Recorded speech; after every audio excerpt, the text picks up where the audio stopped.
This is Rob Tebbutt for Boxing Social in association with Betfred. Delighted, as always, to be joined. I've got some lockdown company. Kalle Sauerland. How are you, Kalle? Live from lockdown. Stay safe, stay sane. That's my new one. Stay sane, right? It's not just about being safe. It's now about being sane. We're getting to the point where I think people are going a bit nuts. You know, it's all going a bit Pete Tong. So we just got to stay safe and stay sane at the moment. You mentioned that. I know it's kind of tongue-in-cheek, but there is a lot of truth to that, and there is a lot of validity to that. When you kind of look at the minute across social media, or in the last 2 or 3 weeks of social media, it's become blindingly apparent why boxers are not kept inside all the time. Yeah, I mean, I think we reflect society as a whole. Some people are luckier to have more space. Other people are, cooped up in flats with big families. Think about like countries like Italy where the temperatures are soaring. You wouldn't be like stuck in inner city Rome in a one-bed apartment with 4 kids and temperatures of 35 degrees and stuff. It's not a good combo, and you see it online. People, of course, regurgitating a lot of shit, right? So it's boredom. Can we blame anyone? No, we're all bored and we're all trying to make the most of it. In terms of what's happening with us in boxing, we're actually not bored because we're trying to work out the quickest way and the safest way to get back to normal, and it's a daily thing which we, analysing stuff that we're not used to analysing, like, scientific reports. We had a discussion this morning with some scientists in Germany regarding how one could do certain things. So it's like territory unknown, man. But it is slowly. You see the numbers, and I'm not going to go into one of those Dominic Raab discussions on numbers. But you see that it seems to be, it's still horrific numbers, but you do sort of see that it's slowing down a bit. I think the media, the mainstream media, is often reporting the numbers, and they're not talking about that it is slowing down a bit. I think that's a little bit, obviously the government still scare tactics to keep people indoors, But, we've got to look at what we know, and we know best. We're not scientists, we're not politicians, fuck for that, and we're boxing promoters, and we want to get back to promoting fights and putting fights on big stages. And, we've obviously cancelled the final in Riga last week. Watching that situation, what's happening there at the moment, when is that going to be possible? It's all so much up in the air. Is it behind closed doors? Is it allowed in front of a small crowd? Is it, and every country seems to have a different take on it, and in that country you have again different takes. If you look at the States, for example, I can imagine boxing happening quite soon there in certain states. We're talking about 29 untouched states, so I would expect the American channels and the American-based promoters, so Matchroom, Golden Boy, Top Rank, etc., etc. I would imagine that we will see boxing soon out of the States. I'm surprised if it wasn't that way. What one needs to do that in a safe manner is going to be interesting. I think in the UK, what I hear, I think is load of constable, if you ask me. I think it's absolute rubbish. I don't foresee any boxing in the UK for a while still. They can talk about boxing in June.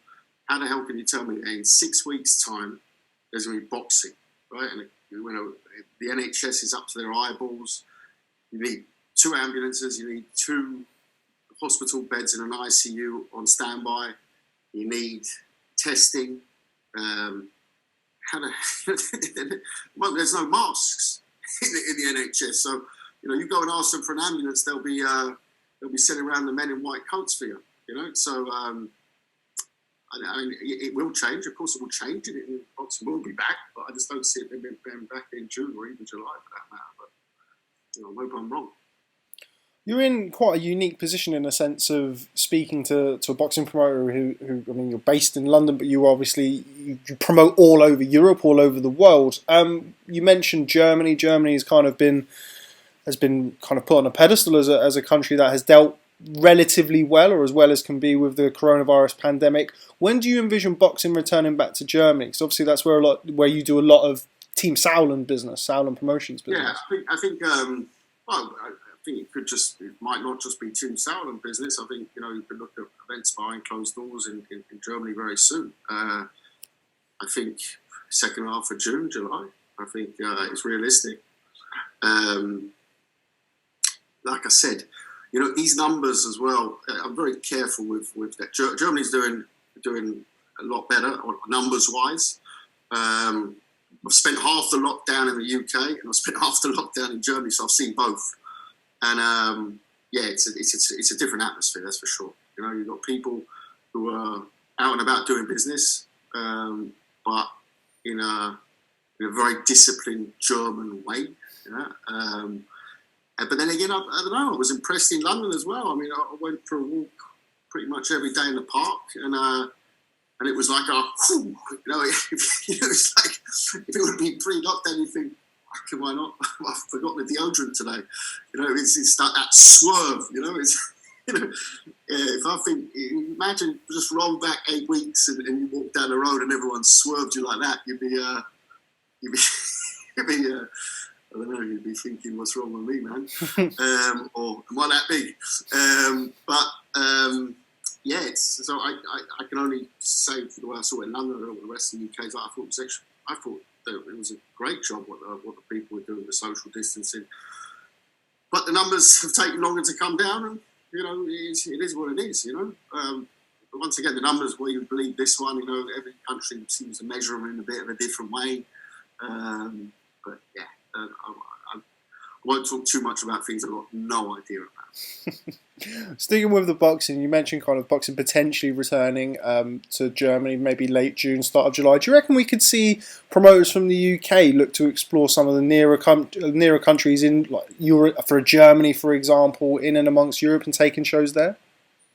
I think that when we see that it's possible, and I think we'll know that in the next couple of weeks, we'll reach out to our usual partners as well and see what, who can we work with, who can we, help in these times as well. Everyone needs to get their fighters out, and maybe there's matches to be made. I think you might end up seeing some really interesting matchups that normally wouldn't have been made. The pressures on everyone in boxing and on the promotional side to get people out. Especially fighters who are up and coming, haven't made that living yet, and they're under not only pressure to fight, they're under pressure to earn money. I see the government, and especially I'm going to talk more about the UK because I don't know too much about the German side of things. But in the UK, if you look at the packages they've done for businesses, and very, very impressive, very, very generous. But for self-employed, and that ultimately is boxers, it's one of them presents that's been wrapped up nicely and there's nothing in the box. It's a disaster, to be honest. I think they've really let down the self-employed people in the UK, and that is boxers who, boxing is a tough game, and it's only less than 5% at the very top who paid off that mortgage, who've got those, got that car, got the house and the dog, so to speak, and the rest are struggling and are feeding it with let's say the Team Sauerland fighters, that my brother looks after, and we're helping them out with monthly payments and things like this just to keep them going. It's terrible, it's terrible. And I think that unfortunately we're going to lose some fighters. I'm not saying from us, but generally in the thing, will not be able to go back to boxing after this. I think they're going to have to look at a second profession to get money in quickly, because whether it's working on building sites, whatever it is, but they're going to have to go and graft, and that's it's very sad, And as a boxing community, we somehow have to work out how we can help each other to get people out quicker. I've got a lot of calls also with the governing bodies and see what we can do there. It's a tough time. It's a tough time, especially for those, You mentioned obviously the World Boxing Super Series Cruiserweight final has now been officially cancelled. There was obviously the initial suspension and the postponement. Just talk to us a little bit about kind of how that came to pass that you've officially cancelled that now. Yeah, I mean, it's quite. Ultimately, we only can go on what we had the arena booked twice. Then they delayed it. The government put obviously the lockdown down and no events possible above 10 people or something. Which obviously ruled us out. And then and it was done again. So we cancelled it and we monitor the situation. It's not a case of like picking a date every month and moving it, and it's also not fair on the fighters. And we don't know right now. Do we have that fight in Riga in the summer in a packed house, or are we going to be looking at a situation behind closed doors? Latvia, to be fair, is still a very low key country, very low numbers. Seem to have it really under control, but there's other factors. We have a massive production team coming from all over Europe. We have one camp coming out of the States, which makes that obviously a lot more complicated. So there's lots of different factors to look at there. And it might be a situation where we say, no, this is easy to go behind closed doors, And, to talk candidly about that, that's obviously, you'd have to work out a separate deal with the fighters as well. That's life, It's a complete change in the whole dynamics of the industry. So, as we said in the release, yes, we cancelled the date, and now we monitor the situation day by day. And it's I see some promoters are rescheduling and doing it, but I think you can say, okay, we postpone. What was the other one? Indefinitely.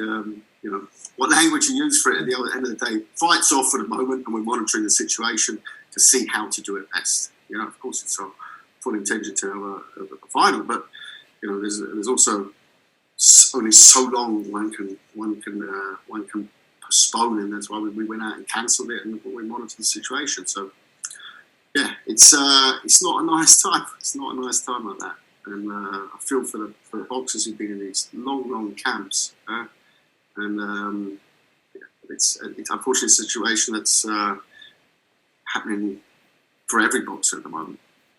So we will see what the latest there is. Now, obviously, throughout we're in the second season now, towards the end of the second season of the World Boxing Super Series. These delays being kind of prolonged delays with, as you correctly say, that with no real notice of when they could potentially end. How does that affect things like contracts in place for the World Boxing Super Series? Because obviously you have timescales, or in the past you've had timescales for starting new seasons, timescales that you have to hit deadlines for certain fights. How does this play into all of that? I mean, the contracts in boxing at the moment are really all frozen because it's an act of God. So if you have a promotional agreement with someone, let's say sign a fighter, those agreements in general are extended for the amount of time that the coronavirus is taking place. So I think most contracts in boxing are simply laid down. It's laid down. They're put to rest for the moment. So they're automatically extended. Obviously, different bout contracts are different. I can't talk about too much about examples there. Everyone's got a different sort of bout contract. But what you'll see is a lot of fighters who are gonna, when it opens up again, it's gonna be this huge surge of everyone's gonna say, I want to fight now. Especially like I said before, especially the young guys. Yes, the pay-per-view headliners or the WBSS finalists, they'll be pushing as well. But it's the young kids coming through who are going to be the most desperate, I'd imagine. I mean, for us at the WBSS, we were far in. I was said, let's get the final out of the way. Right, that was March. It's supposed to be March. And then we're going to announce season 3. That, of course, all that work that's gone into season 3 is sort of, I'm not saying that I can throw it out the window, but it's going to be a different situation to look at. So if you said to me now, what are the weights for season 3? I'd give you probably the same short list of 5-6 weights, but that is also going to change. There might be new opportunities for us, but timeline-wise, I would be very surprised if you see season 3 this year. I would imagine more that we'll be looking at a start next year. It's not my decision at the end of the day. It's a lot of different people's decisions, but I can only put forward to the board what have come out of WBSS of what my recommendations are, and then ultimately they decide. But I don't see that we will be in a position to deliver a tournament that quick straight after, because things will settle. Fighters are still owed fights, which should have been now. They would have fought now, and they could have gone into the tournament from September. And that ain't going to be the case now, is it? So realistic about that. So my work at the moment is sort of scenario planning on season 3 on how we can make it happen as quickly as possible from the lockdown, but expect a lag of at least 4 months, because they'll want to fight before they go in, most of them, because that's sort of owed to them from before. And then you've got, obviously our big gala, where the fighters pick each other, and then we kick off season 3. So just work out the timeline. It's 4 months. So let's say we get out this August, September. Realistically, would be probably the beginning of next year. That's a real blow. But if I look at what's happening around the world at the moment, I think everyone has to put things a little bit into perspective. Boxing will be back. When boxing comes back, we'll be stronger than ever because we're going to have so much boxing out there. And, there's so many great events. We talk about the World Boxing Super Series final, which is a great one, but there's so many great events that we're going to look forward to. So at the moment, it's time to lock ourselves in and salivate over what's going to come at us as soon as this lifts. And my guess is that 50% of that to 70% of that will be behind closed doors. Yeah, you make an interesting point with regards to kind of fighters coming out and wanting intermediary fights before entering something like a tournament format, like a World Boxing Super Series, which is something we've seen in the past. I spoke to Eddie and other promoters have mentioned kind of having this significant backlog and having all of these fighters who are desperate to box and desperate to get back in the ring. Do you think that aside from the tournament, because obviously the tournament is unique in concept and execution, but do you think that backlog and that desire to get people back in the ring could make a lot of fighters or a lot of promoters kind of forego the idea of having these tune-up fights and just putting people straight into these fights? You mentioned earlier on about some fights that we maybe didn't expect to happen coming to fruition, and even potentially promoters working together and networks working together and fighters popping up on channels that they weren't previously. Let's not get carried away here, right? Let's not get carried away. But promoters working together, that ain't going to change because of the pandemic. Forget that. Right? No, joking aside, it's a very valid point you make. You've got to separate, though, the contracted fights. And like I said before, a lot of these contracts will extend through the pandemic. So let's take an example. We have Team Sauerland has Filip Hrgovic, who's on this Progress Hooker card, which was a great card on DAZN in the States. It was a matchroom card, and that's sort of I don't know their contracts, but I know that my contract with or our contract with Filip, and that's boxed like imagine a film that's ready to go. So I guess we've heard that they're looking for obviously for sites, but at the moment it's still too early. I would assume. I see lots of different rumours about fight islands and fight this, and great. Some of them are great concepts. Are just smart. Even my wildest imaginations are stretching on that. So I think those sort of fights they will stick, and that the fight Progress Hooker, for example, was a great fight. You see, for example, now there's a lot of talk about the Lopez Lomachenko fight. Teofimo Lopez. You never get that name. Teofimo, cool name. If I could pronounce it. Cracking fight, and that might get pushed now that happens quicker. I think that you'll see fights which are where there's a tune-up, and unfortunately I can't think of one off the top of my head, because I can think about so many good fights that are ready to go, especially in the UK. There's 4 or 5 crackers as heavyweights. But if you think that there's certain, I'll give you an example, Josh Taylor against Thai Kid. Everyone knows it's the guy, Taylor's in there for much bigger fights than that. But that fight is essential for Josh to keep the belt. It's a mandatory. So that's not going to move. But there will be examples of let's say, tune-ups, which will be removed in order to go straight to big fights now, 100%. So, yeah, valid point. Not that this is a tune-up, because I think it's a great fight, but, for example, Canelo, Billy Joe, right? It's not a mandatory, it's not essential, but everyone's screaming for Golovkin, Canelo. So will Billy Joe be pushed to the side and that fight? For me, I've got to be honest, I'd rather see the Billy Joe fight against Canelo than another Golovkin fight right now. I just think that, for me, it's past sell by date. But of course, it does massive numbers. So, the broadcasters out there are going to want to push. OTT services need to get fights out there for numbers.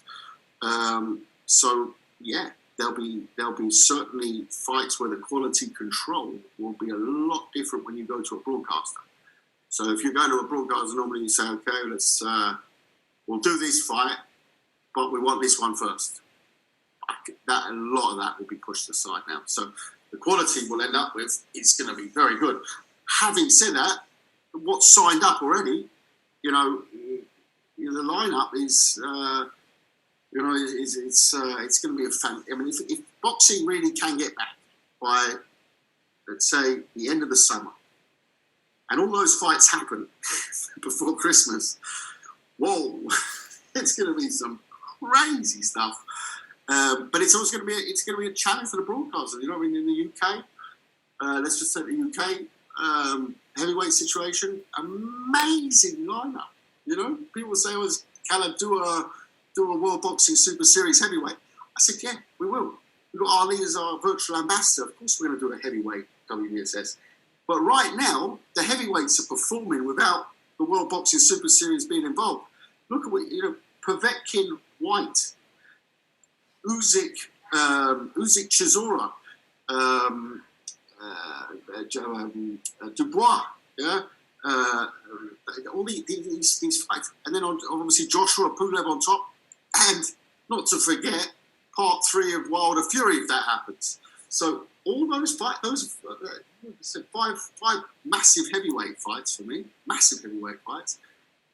But realistically, those will be from September at the earliest till December. So, they're all shooting for this, but it's not my shows, but they are pay-per-view events. So how's that going to work? They're going to do 5 pay-per-views in 3 months, It's a stretch, yeah? It's a stretch for everyone's pockets after the coronavirus, So is that going to be different? Are they going to be paired up? I can tell you as a promoter, those fights are difficult to pair up. You can't just go say, well, I'll just do Joshua versus Pulev and Povetkin versus White on one event. Now, the fans will say, oh, that's brilliant, that's the answer. But the economics, I can tell you as a promoter, don't work. Right? So don't blame Eddie. Don't blame whatever promoter it is, because it doesn't work. Because you can't feed those mouths by doubling up. Boxing don't work like that. Even in the corona time, I just can't see that happening.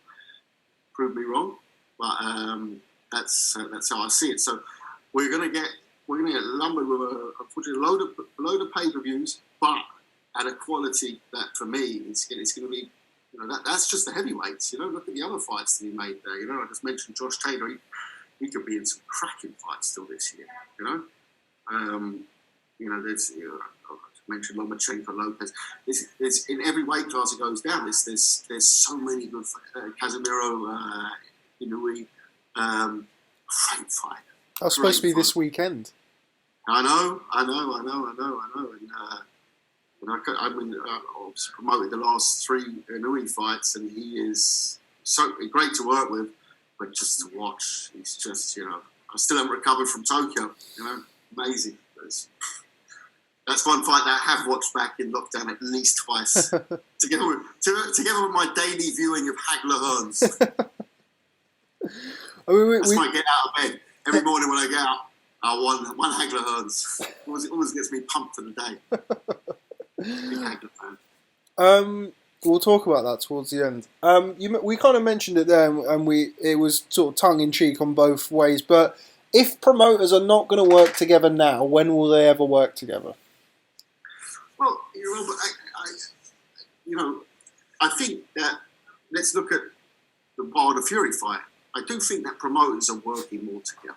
I do think that there is, you know, there's obviously stigma between promoters, and I like to think that, see myself as the UN in promoters. You know, you can always come to us.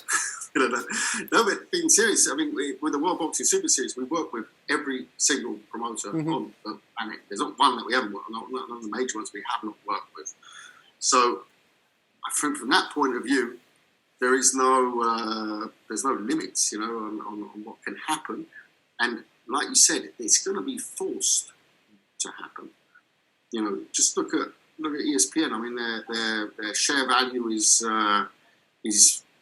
plummeted. That will come back up, but there's gonna be a real push, and a push that, you know, the language will be stop your promoter bollocks, right, and get the fucking fights on, and get us loads of them, right? So they're not going to take any shit. You know, it's not like, you know, this is, you know, the lobster lunches and whatever with the broadcasters and yeah, I like that program. How about this? You know, I'll throw this one in as well. Though, you know, none of that. The broadcasters are going to be savage, right? Because their backs are against the wall, and forget promoters at that point. Promoters, as much as we like to sing our own praises, we only have so much to say. We don't write the checks, right? We might think we write the checks, but the checks come from above. I don't mean from our beloved Lord. I mean from above, like you know, from the networks. So they're going to want that needle to move, whether it's on subscriptions, whether it's on pay-per-views, whatever it is. They are going to be starving. So they're not going to take, you know, promoters turning up and saying this, that, and the other. They're going to say, this is what we want, and this is what we get. Can't deliver it, fuck off. That will be the language. And it will be a case of where people will have to work together to make fights. You know? But cutting it all aside, I think that, you know, I just speak with the ones that I can talk about more. I mean, Eddie works with pretty much everyone. I think that, you know, Warren has worked with everyone before. Obviously there is that stigma in the States with Arum and with Heyman, but then again they just went and put on one of the biggest heavyweight fights in many years. So you know, it does work. Yeah, it doesn't mean that, you know. Like Mickey Duff, the old one of the greatest boxing products from the UK, used to say, "There's nothing in the contract that says I have to like you." Very true. Very true, especially true in boxing. Yeah, especially true in boxing, and especially true in these times. You know, the competition right now isn't about signing new names. That's the little bit of the shift. It's not like we're going to come out and there's going to be a war about who signs boxer X from boxer. That I think is going to be, first of all, very much stuffed aside, because I think, unfortunately, a lot of promoters will be looking to offload fighters because they'll have obligations against them and they won't be able to fulfill them. In that space of time, you can only put on so many shows, and it's going to be unfortunately for boxers, I see it's going to be quite a tough time to get that contract fulfilled. So you're going to see a lot of disrest. You'll see the promoters favouring fighters that bring them more, it's going to be an interesting shift there. You know, the war won't be about that. So it will be about trying to put on the events as quickly as possible. Like I just said, I just mentioned to you 5 heavyweight events. Yeah, well, there's only going to be about 20 weekends of boxing. So you're going to have, so to take those 5 weeks, they've only got 15. You know, you don't want to go against any of those events. So, you know, yeah, you can talk about someone from the UK, and obviously then you can do a US event at the same night. But the calendar is going to be it's going to be a rush, like a gold rush to get the dates in. You know, to get those dates in. And you know, I don't want to get too much into detail now, but imagine you're the O2 Arena in London, and it all lifts up. Boxing isn't a priority. There's companies like Live Nation who have concert bookings. You know, they have 150 nights a year there, so they're going to give them priority. So they will take all the good dates to start with. Then we'll be left with the shit, and it will be, and you'll see nights when you'll be doubled up. As a fan, it's great, you know. As a promoter, it's going to be a nightmare, but another challenge to overcome.